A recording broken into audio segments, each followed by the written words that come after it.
Welcome back to the KOAM Morning Show on Fox 14. We have Louis Yusi and Chris Mitchell joining us in the studio to talk about the Eyes of Freedom event. Now, this is quite a unique event. Can you tell us more about it?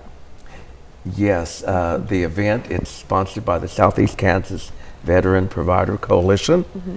And as Mayor of Independence, Mayor Isusi, I'm inviting all area residents to come to this event. We hope that it has a healing effect for those that have served in combat and that are still struggling with PTSD and other issues, that this memorial will bring them some comfort and some peace. And I'll let Chris describe the event. Yes, absolutely. You know, want to invite people to come out and see this because it might be the first time or the last time you'll be able to get to see it, because it's the first time in Kansas, which is kind of a big deal.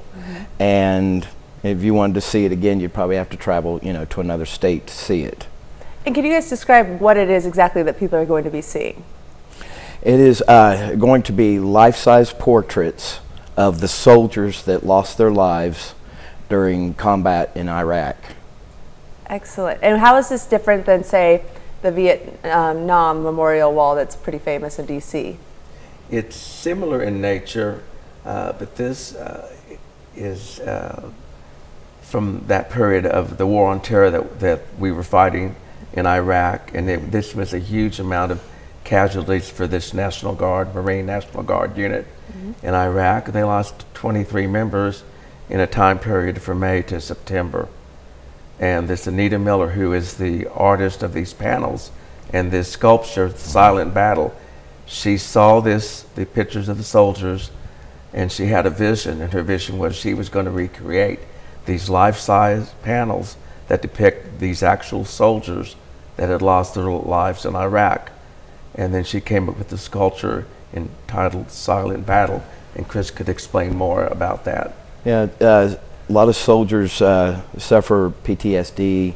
They suffer that survivor's guilt because they may have been one or just a few that survived from a casualty. And, and the military is a very family-like unit, and to come home and you've lost your buddies and they didn't make it, that's got to be some serious guilt to deal with. And so the Silent Battle, I understand that everyone that has had that happen to them, that when they see that, they know immediately what it is, and it depicts a soldier looking through dog tags. Beautiful. And where is this happening at, and how can people attend? It's going to be held in Independence, and it's going to be at Memorial Hall, which is so fitting because that's where all the veteran celebrations happen. And I could not believe that we got it on Veterans Week. That's so special, Isn't right? it, though? Oh, I love that. All right. Well, thank you guys so much for coming. It's a great cause. Make sure you at home go check out this amazing event happening. We tell them that is at 410 North Penn in Independence is the address. All right. Thank you. And we'll be right back with more news after this.